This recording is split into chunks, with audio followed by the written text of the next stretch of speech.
नमस्कार, दृष्टि IAS YouTube channel पर आप सभी का स्वागत है। मेरा नाम है निखिल और आज इस वीडियो में हम चर्चा करेंगे वेन आरेख के क्वेश्चंस पर। प्रीवियस ईयर कुछ क्वेश्चंस को देखेंगे, किस तरह के क्वेश्चन पूछे जाते हैं और अभी तक जितना हमने समझा है वो कैसे अप्लाई करना है, कितना हमने सीखा है, उसका टेस्ट भी है एक तरह से। तो देखते हैं क्वेश्चन को। प्रश्न देखते हैं। किसी समूह में 15 व्यक्ति हैं जिनमें से 7 फ्रेंच पढ़ सकते हैं, 8 अंग्रेजी पढ़ सकते हैं, जबकि 3 इन दोनों भाषाओं में से कोई भी भाषा नहीं पढ़ सकते। कितने व्यक्ति यथार्थतः एक भाषा पढ़ सकते हैं? करना क्या है, आपको वेन डायग्राम बनाना है, उसकी एनालिसिस करनी है और आंसर दे देना है। 2019 में ये प्रश्न पूछा गया है। क्या करेंगे, पहले जैसे दिया है टोटल कितने व्यक्ति दिए हैं 15, हमने लिख दिया टोटल कितने व्यक्ति हैं 15 व्यक्ति हैं। इनमें से 7 तो फ्रेंच पढ़ सकते हैं, जो फ्रेंच भाषा है, फ्रेंच है, वो कितने पढ़ सकते हैं 7। 8 अंग्रेजी पढ़ सकते हैं, अंग्रेजी जो इंग्लिश पढ़ने वाले हैं वो कितने हैं 8 हैं, जो इंग्लिश पढ़ने वाले हैं वो कितने हैं 8 हैं। और क्या कहा है, जबकि 3 इन दोनों भाषाओं में से कोई सी भी भाषा नहीं पढ़ सकते। 3 तो ऐसे भी हैं जो कोई भाषा पढ़ ही नहीं सकते, ना तो फ्रेंच ना इंग्लिश, और 2 ही भाषाओं की बात कर रहा है। यानी इन 15 में से 3 को माइनस करना पड़ेगा। टोटल बच्चे कितने 12। क्यों माइनस किया, 3 ऐसे व्यक्ति हैं जो कोई भाषा नहीं पढ़ सकते, ना तो फ्रेंच ना इंग्लिश, तो 3 ऐसे हैं। टोटल जो भाषा पढ़ सकते हैं या तो फ्रेंच या इंग्लिश, वो 12 लोग होने चाहिए। 12 लोग ऐसे हैं जो या तो फ्रेंच या इंग्लिश या दोनों पढ़ सकते होंगे। अब 12 के लिए ये डायग्राम बनना है। फ्रेंच कितने पढ़े 7 और इंग्लिश कितने पढ़े 8, दोनों को सेटिस्फाई भी करना है। कैसे करेगा सेटिस्फाई, 7 फ्रेंच और 8 इंग्लिश, कुल मिला के कितना हो गया 7 + 8 कितना हुआ 15। होने चाहिए कितने 15, अभी है कितने, होने कितने चाहिए 12, है कितने 15। क्यों है ऐसा, ऐसा इसलिए है कुछ कॉमन रहे होंगे, जो फ्रेंच भी जानते होंगे, इंग्लिश भी पढ़ना जानते होंगे, वो आपने नहीं लिखे हैं। वो इनमें से अगर माइनस कर दो तो आपका आंसर आ जाएगा। हाँ जी, कितने माइनस करने हैं। अब ये पता कैसे चले, तो सीधा सा है, पता कैसे चलेगा, ये बड़ा नंबर है ना, इन दोनों को जोड़ के कितना आया है 15, होने कितने चाहिए 12, तो 15 - 12 यानी कि 3 लोग ऐसे होंगे जो फ्रेंच भी पढ़ना जानते हैं और इंग्लिश भी। समझ में आया। 7 और 8 15 होता है, वो 15 है ज्यादा, आपको तो केवल 12 चाहिए, तो 15 में से 12 घटाया बच्चा 3। 3 कहां लिखा आपने, यहां पर, कि 3 लोग ऐसे हैं जो फ्रेंच भी जानते हैं और इंग्लिश भी। अब फ्रेंच वाले के 7 पूरे कर दो, 7 पूरे करेंगे तो 3 ये, और यहां पर कितना लिखें 4, 3 और 4 7 हो गया, तो फ्रेंच के पूरे हो गए, इसके पूरे हो गए। इंग्लिश के 8 पूरे कर दो, 3 तो ये हैं ही जो कॉमन है, जो फ्रेंच के साथ साथ इंग्लिश भी जानते हैं, और बाकी कितने 5 और लिख दें तो कितने हो जाएंगे 8 हो जाएंगे। तो आपका पूरा डायग्राम बन गया। देखो कैसे बना, 4 3 7 और 5 12। 12 तो ये हैं जो कुछ ना कुछ जानते हैं भाषा, और 3 वो हैं जो कोई भाषा नहीं जानते। टोटल मिला के कितने हो गए 15। यही तो कहा था कि कुल व्यक्ति कितने हैं 15। बताना क्या है आपको, कितने व्यक्ति ऐसे हैं जो यथार्थतः एक भाषा पढ़ सकते हैं। ये जो 3 हैं ये तो 2 भाषा पढ़ सकते हैं ना, फ्रेंच भी और इंग्लिश भी, तो इनकी काउंटिंग नहीं करनी। ठीक, ये 3 जो थे ये इनकी भी काउंटिंग नहीं करनी है। बचे कौन से हैं, केवल 4 और केवल 5, तो आपका आंसर हो जाएगा 4 और 5, यानी टोटल 9 लोग ऐसे हैं जो केवल और केवल एक भाषा पढ़ सकते हैं।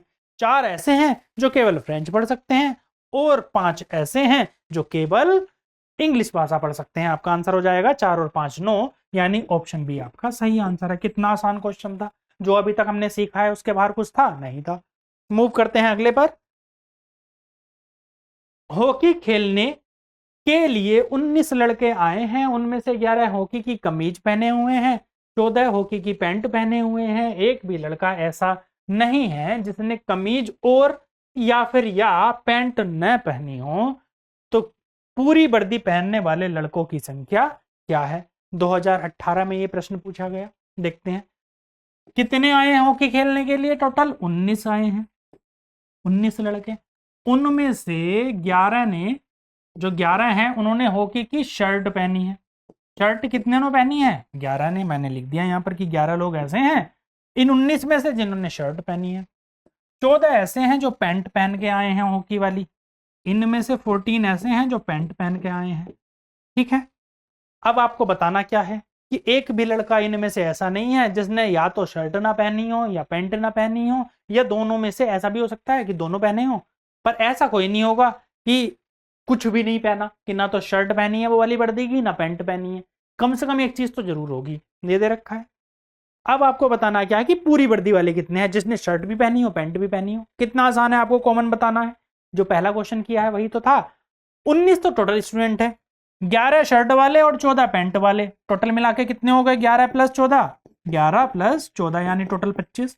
होने कितने चाहिए? 19 ही होने चाहिए। क्यों दिख रहा है ये नंबर बड़ा? इसलिए दिख रहा है कि सर आपने बीच में नंबर नहीं लिखा, जो दोनों पहने हुए हैं वही तो निकालना है। तो 25 में से माइनस क्या करेंगे आप? 19 माइनस करेंगे, बचेगा कितना? 6। मतलब 6 लोग ऐसे हैं, 6 लड़के ऐसे हैं जो दोनों की दोनों ड्रेस पहने हुए हैं। अब यहां पर 6 लिखा तो यहां पर क्या आ जाएगा? 6 और 5 11, शर्ट वाले पूरे कर दिए। पैंट वाले पूरे कर दो, यहां पर क्या आ जाएगा? 8, 6 और 8 14, पैंट वाले पूरे। अब देखो 6 5 11 और 8 19 हो गए पूरे के पूरे 19। बताना क्या था? पूरी वर्दी पहनने वाले। पूरी वर्दी पहनने का मतलब पैंट भी पहनी हो शर्ट भी पहनी हो। तो आपको पता है 6 लोग ऐसे हैं जिन्होंने पैंट भी पहनी है और शर्ट भी पहनी है। ऑप्शन क्या हो जाएगा? ऑप्शन सी आपका सही आंसर हो जाएगा। अगले प्रश्न पर चलते हैं। आकृति पर विचार कीजिए। ए उस संख्या जो तीनों आकृतियों में है में से उन संख्याओं का योग जो केवल त्रिभुज में है को घटाने पर प्राप्त संख्या है। आकृति पर विचार कीजिए। ए उस संख्या को जो तीनों आकृति में है। ए कौन है? जो तीनों आकृति में है। तीन आकृति कौन सी है? देखो यहां पर एक तो सर्कल है, और ये एक आयत दिया है, ये वाला आयत दिया है, और एक ट्राइंगल यानी त्रिभुज दिया है, जो तीनों आकृति में हो। सर्कल में भी, आयत में भी, त्रिभुज में भी क्या है? 4 एक ऐसा नंबर है देखो जो सर्कल में भी है, आयत में भी है और त्रिभुज में भी है। तो 4 में से क्या घटाना है? में से उन संख्याओं का योग जो केवल त्रिभुज है में है को घटाने पर। को घटाने पर तो मैंने माइनस लिख दिया यहां पर। किसे घटाना है? उन संख्याओं के योग को जो केवल त्रिभुज में है। जो केवल त्रिभुज में है। त्रिभुज कहां है? ये है आपका, ये त्रिभुज है ना, जो केवल त्रिभुज में हो। तो इन त्रिभुज में केवल कौन कौन सा है? जो 5 है ऊपर, ये केवल त्रिभुज में है, ना तो आयत में है ना वर्ग में है, तो 5।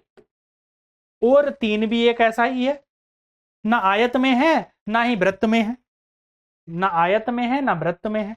तो 3 ऐसा है जो कि ना आयत में है ना वृत्त में है, केवल केवल त्रिभुज में है, तो +3। 5 और 3 कितना हो जाएगा? 8। ठीक है, आपका आंसर क्या हो जाएगा? 4 - 8 यानी कि -4। आपका आंसर क्या है? Option A.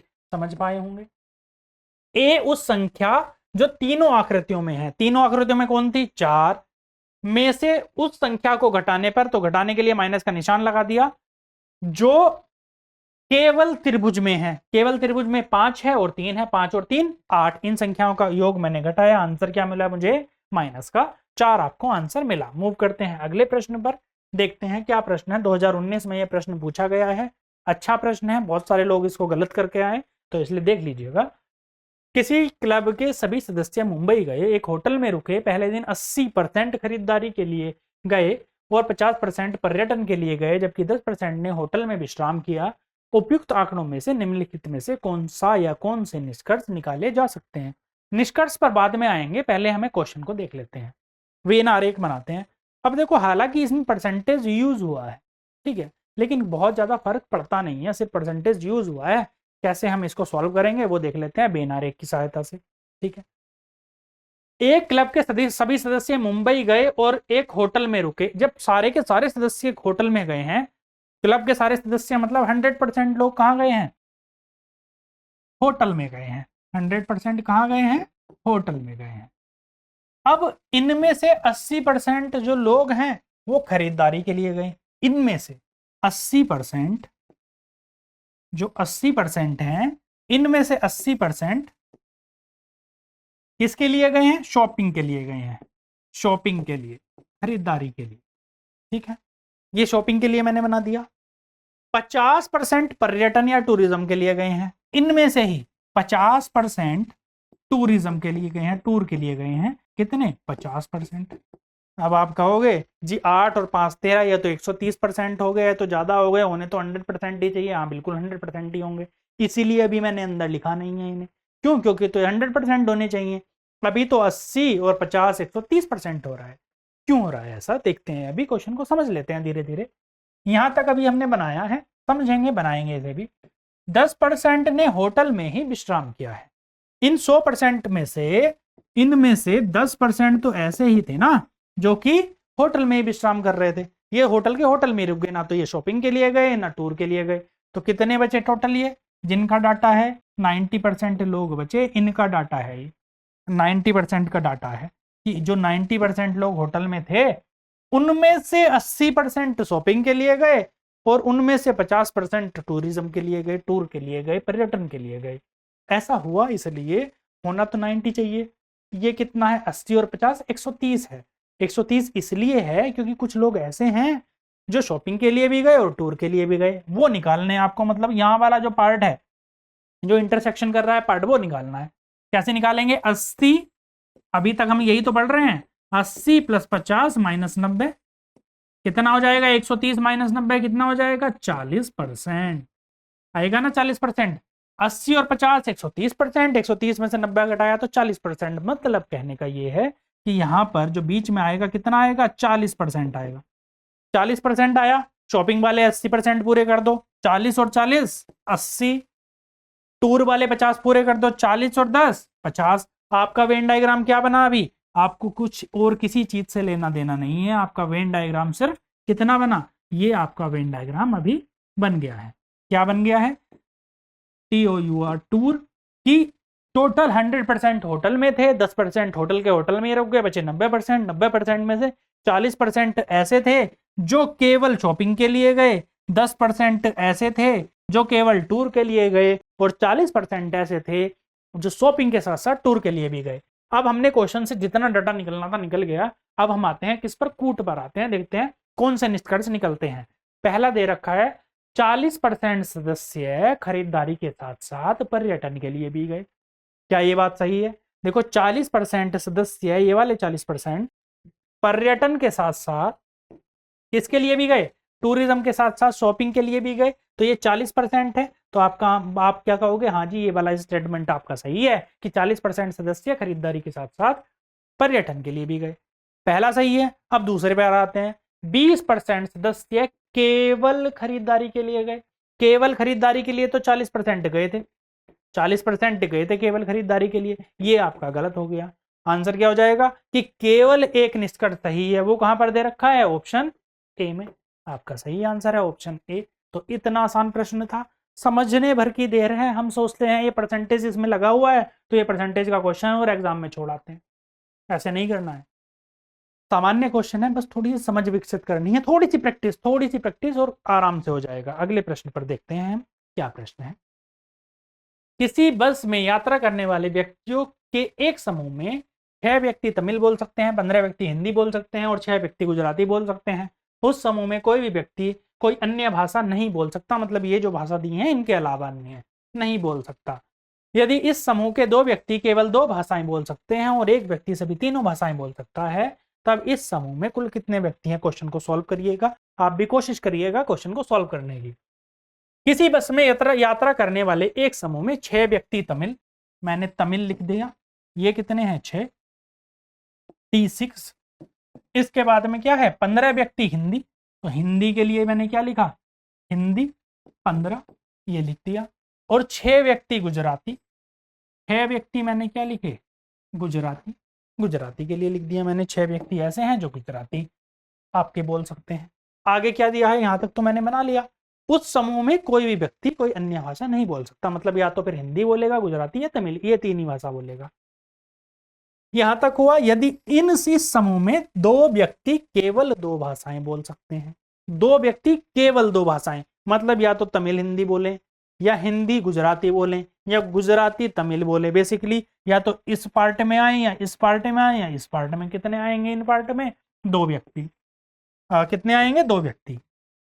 और एक व्यक्ति तीनों भाषाएं बोल सकता है। तीनों भाषाएं बोलने के लिए कहां पर आएगा? एक यहां पर आ जाएगा, बीच में जो तीनों सर्किल द्वारा इंटरसेक्ट होगा, जिस एरिया में तीनों सर्किल काट रहे होंगे, यानी एक व्यक्ति ऐसा है तो तीनों भाषाएं बोल सकता है।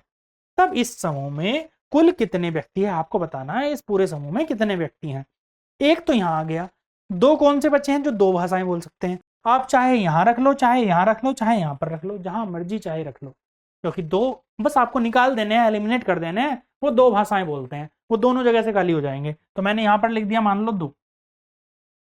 ठीक है, अब क्या करना है, इस वेन डायग्राम को फिल करना है, पूरा करना है। कैसे करेंगे, इसके 6 पूरे कर दो, 1 और 2 3 और 3 और 3 6 हो गए पूरे।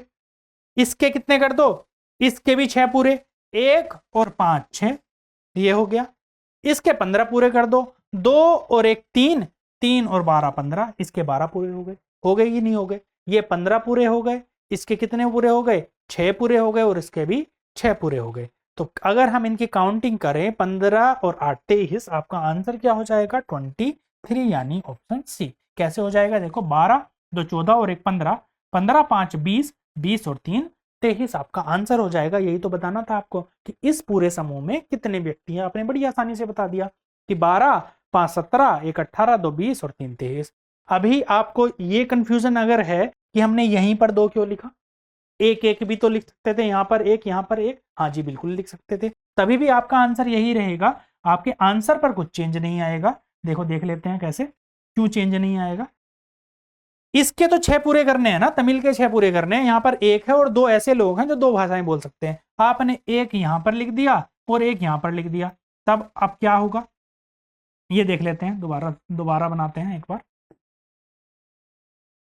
ये क्या है, तमिल वाले 6 हैं, हिंदी वाले 15 है, और गुजराती वाले 6 पूरे करने हैं। बीच में क्या है, एक है। हमें 2 ऐसे लोग हैं जो कि 2 भाषाएं बोल सकते हैं। एक यहाँ पर लिख दिया, एक यहाँ पर लिख दिया, तो 1 और 1 2 और 4 6, इसके 6 पूरे, इसके भी तो 6 पूरे करने हैं गुजराती वाले के। 1 2 3, 3 और 3 6, इसके 15 पूरे कर दो, 1 और 2 13 और 2 15। अब देखो 15 3 18, 1 19 और 4 23, 13 2 15, 3 18, 1 19 और 4 23। अभी भी 23 कैसे भी रखोगे आपका आंसर कितना आएगा, 23, यानी ऑप्शन सी। इस तरह से आपको क्वेश्चन को सॉल्व कर लेना है।